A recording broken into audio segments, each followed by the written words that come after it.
Okay, I think this is working. I always get kind of nervous with this Facebook Live stuff, but I'm hoping that you can see me and hear me because there's some things I want to tell you. If you don't know me, my name is Terry Arnold, and I am the founder of the IBC Network. And it is something that I always feel the need to give lots of shout outs to other people who've inspired and helped me. Always, first and foremost, I speak of Lori Grinham. Lori Gill Grinham was a young doctor who was diagnosed with IBC. And if you ever hear about the IBC network, you will hear us talk about Lori and what she inspired us to do. And our supporters in Ohio have been incredible. There have been so many women who've inspired us, and men too, have been diagnosed with IBC and have inspired us, and also their relationship with the women that they love and care about and the things they want to see better are also there. There are so many people when I go back to the early days of when I was diagnosed. I'm going to try to keep this brief, but I do have some very official notes on my paper here that I want to show you of things that we want to talk about today. But back to the early days. When I was first diagnosed with IBC, I was misdiagnosed for many months. And if you've seen my story, the things I was told were incredible. I really need to write it all out. I shared it with Julie Graylow and her medical group in Seattle about some of the things I was told. That I was told I had menopause in one boob, that I was told that I had a pituitary gland infection in my brain that was making one breast go wonky. I was told crazy things. It's a little easier to get diagnosed now, 11 years later, but honestly, it's still a pretty daunting task. When I started, I put together a support group of 7 women, and one of the women in that early group was a woman named Jenny Williams, who was from New Zealand, who really wanted to do something and felt social media was an important key to what we wanted to do. She asked me to help her with this project because she felt that it was very important that there be someone on the ground in the Houston, Texas area, because at that time the most research was coming out of MD Anderson in Houston. And so unfortunately Jenny succumbed to the disease not long after that, but she was part of that as 7 original women, and they got me really launched into advocacy. I have a past in advocacy, for those of you who don't know me. I founded a missing children center that went international. I was also a founding member of the first rape crisis program in my county in the 1980s when people weren't talking about things like that. So I do have a background that's been helpful, as well as some of my personal training of things I've done in my life that have put me kind of in a unique skill set to be where I am today. But there were so many women in those early days that encouraged me. There was a woman named Amy who would sing to me. She was in California, and I will never forget, if she knew I was having a bad day, she would call me and sing to me over the phone because she had an amazing voice. And there's just, I could go on and on and on talking about women, and obviously Morgan Welch, the young woman from California. Maybe California's on my mind today for a reason, and I'll bring that up in a minute. But Morgan was only 24 at her diagnosis, and she came to Houston and was treated, and her story inspired a clinic. And, you know, one thing that I really want to talk to everyone about today is inspiration, because if you are truly inspired, it's more than just a feeling in you that makes you feel good. You actually take action. Inspiration leads to action. And some actions aren't very big in the ways they show, but that doesn't mean they aren't effective. So if we all take tiny action, we can do something. After starting the support group in 2007, when I was diagnosed, 5 years later we started the charity. So we're just a little over 5 years old now.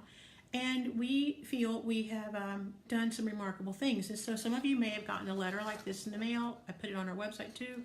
I spent a lot of time saying thank you. And we highlighted some of our things that we feel are very important. And we have funded over $1 million into research, and that is significant. We are one of the leading funders of research, and to me that's where rubber hits the road. We can have all kinds of awareness and education, which we clearly need, but also if we can't get research funded, we can't stop this disease, and there's a lot we need to know. We don't know what stage 2 looks like. We don't know what stage 1 looks like. We only know what 3 and beyond look like. If we can get some good quality research where we can diagnose women earlier, that might minimize some of the death rate. And IBC, unfortunately, has an incredibly high death rate. The standard of care is extremely important, but one of the things that really stuck in my craw that I could not live with is how little education was done. I've talked to researchers and I've talked to doctors in the field. I was at a dermatologist just the other day who told me they did bring up IBC presentation in her schooling, and I'm glad. But they only talked about the peel d'orange. Now, the peel d'orange is what you see after a few months. We don't want it to get that far. We want women to be told and doctors to be told that if you've got a little rash or a little blush or a little bruise that doesn't go away, don't wait to the peel d'orange. Try to get into a doctor's earlier. Also, we know that the standard tests we're used to don't catch IBC well. Mammograms tend to be clear. Ultrasounds tend to be clear. Biopsies can have a high false negative rate, so you really get to the MRI. Now, not all insurance companies cover that because that is not the standard we're used to. And so one of the things on my mind today is insurance, and that's why I got California on my mind a lot. And not throwing rocks at California. You guys are great out there. It's just that we have a lot of women who are coming to the 3 specialty clinics in the U.S. for care who have just written me today and told me my insurance will not let me go to those clinics anymore. I can't leave the state. So one of the things that we've done is prepared a letter that's going to go on our website as soon as I get off of this live with y'all, where it talks about IBC, the rarity, and the need for the standard of care to be applied, and how most places don't have that education. They can't. I get it. They can't for all rare diseases. But what we're hoping to do is that you can take that letter, it gives some basic facts we think will be helpful to you. You can put a cover letter on it and say why this is important to you, and you can shoot it to your insurance company and ask them for what they consider an allowance or some type of cap on an allowance. There's different words they use that can allow you to at least come to a specialty clinic. And I know women have gotten treated beautifully well at local doctors, so I'm not saying you can't get it, but unfortunately, we know the stats of this disease are not very friendly, and anything you can do to get to a specialty clinic will probably increase your odds as well as add to future research. Also, I really feel strongly that people's insurance should follow them where they need to go if they have something especially unusual like IBC. So I hope that you'll find that letter to be helpful. And if you do use it, give us some feedback, let us know. I don't expect this to be an instant fix with insurance companies, but we have to start somewhere. One of the other things I'm really proud of is a couple educational pieces that we put together. As I mentioned before, IBC is rare, and there has never been a continuing education credit written for IBC for doctors and for nurses. And even what's out there has been incredibly limited. And remember, rare diseases are not presented at conferences. So unless your doctor is networked in somewhere where he or she are reading all the papers or talking to someone at one of the 3 specialty centers, chances are they're a little behind on the learning curve. So we wrote the continuing education credit, and that costs us a little money. Not bad, but we don't normally spend money on things that aren't research. We have a very low overhead, and we try to make our education very effective and very pointed. But this continuing education credit was extremely important to us, and we got together with some wonderful people in Delaware who helped us put it together. Dr. Wayno from MD Anderson actually led the presentation and gave the research. It's 1 hour long, and it's free. Anyone can see it. And also we've learned that some other disciplines in medicine are allowing acceptance of that credit. So we really encourage people to see that credit, share it with your doctor. It was written not from a researcher's angle, although if you keep going into the hour, it does get meaty and it gets there. But it's kind of written for that frontline doctor who may have never heard of IBC. You know, women will go to a dermatologist or they'll go to an ER doctor thinking they're injured. And so we want that person to have the best possible information. And we want it to be free because we didn't want any hurdles to prevent someone from attending. We're setting up lunch and learns all over the country next year where we hope to have the credit offered with also what we call patient perspective, where maybe a local patient could come and talk about what it was like for them to get diagnosed or what they saw. So people could see this really is a quick, rapid onset. I know for myself, I woke up one morning and my breast was pretty much doubled in size. It was literally overnight. And I think when they hear that from a patient face-to-face, it can really help them understand more about the disease. Also, we've written an app, and it's the first app written for IBC, and we're really proud of it. And it is the most comprehensive piece of information out there about education for IBC, and all the major clinics recommend it. And we wrote it in a very conversational way to where patients can understand it, and it also has good quality information about clinical trials and the vocabulary section and all that specific to IBC. The app, again, we did it for free. We wanted people to be able to download it. We didn't want to charge them $1. It's like download it, learn, read. And what we did is, because IBC is rare and there's not much written, it's in bits and pieces everywhere. Sometimes the information is behind a paywall on a publication site. So we collected everything we could and put it in one place. And literally, it is the most comprehensive thing. And by the way, when I mention app, there is an app called Breast Advocate that we are someone who helped put the information in.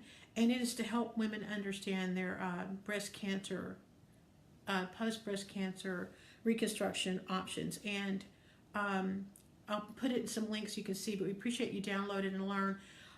Unfortunately, where we see things go the most wrong in IBC care is in surgery, where either they don't do a skin sparing mastectomy or they do reconstruction inappropriately or the wrong kind or whatever. And we were very, very pleased that this leading surgical team wanted our input on this app because they talk about the specifics of IBC in reconstruction. We're extremely grateful, so we talk about them quite a lot. Now, about research. We say we've given over $1 million, but what people don't realize is that is truly grassroots. Our average donation is $35. So when you donate to us, that money goes really far because we collect it up. On average, 89 cents of every dollar goes into research. We have very low overhead. This year, donations are slightly lower because of Harvey, and I think a lot of people are donating to natural disasters, and they're donating to political causes they care about and things like that. We're okay. It's not anything bad, but we also have some prediction of growth we want to see. So we hope that if you haven't donated this year, you will. And we don't get grants. We don't get corporate funding. We don't get that. We have a few places that do a donation thrown off of a basically a shopping thing. One really popular one is Kendra Scott. We're really grateful. Rather than her issuing grants, she says, if people shop here, I'm going to throw off 10% of the sales that night. It's a very generous offer. It's not just like pennies on the dollar. It's a really good deal. And we're grateful for her. But your donation matters. Also, if your company matches or if you want to participate in some of the Giving Tuesdays, PayPal, Facebook, there's some different things going on where tomorrow they will double. But as you can imagine, that's capped and it's going to probably run out pretty quick in the morning. So if you want to donate tomorrow and via one of those mechanisms, let us know. By the way, people ask us if they donate on Facebook, do they keep any of the money? They don't keep a single penny. And so that's a great way to donate. We prefer if you donate on our website because we can stay in touch with you and we can thank you properly. Facebook's a little bit more anonymous, but we do not hound you. I am a big believer in not getting a bunch of junky emails. We send out a once a month 3-point quick update. That's it. And we never ever solicit. That's just not how we roll. We hope that you believe in us and you trust us and you donate. But about the research, we really want to see more done. We are funding right now at Dana-Farber, at Vanderbilt, MD Anderson, Duke, and the University of Delaware. And we have a sister charity in the UK that is funding. We hope to help establish centers of excellence, which won't be research centers, but like I said, when you can't leave your state, maybe we could at least get a place that's really well-versed and tied into one of the major centers. Also, we're hoping to establish some things in Australia, and Canada is on our list too. Australia is very hot on our list right now because a young researcher who's from there has moved back home, who has been part of the IBC world in the U.S., and he has a lot to offer. We really want to get behind him, so you'll be hearing more about that again. But the research, you can see it on our website. Our transparency is crystal clear.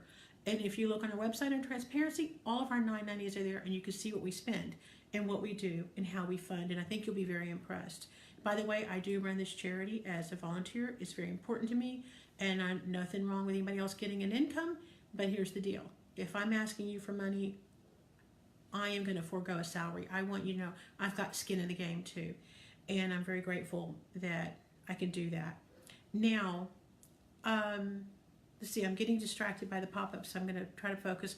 I'm always saying thank you, and that's one reason I wanted to say this now. I sent out letters, but we don't want to hound you with lots of letters and emails and messages and stuff, but I also wanted to take some time to thank you here because we are an all-volunteer ran charity, and without our grassroots, we would not be able to do the magnificent things we've done. And to write an app and to write a CME and to have the kind of funding we've done is pretty magnificent, and it's all due to the generosity of you. I am just a little worker bee in the background, and you're the ones who are making it happen.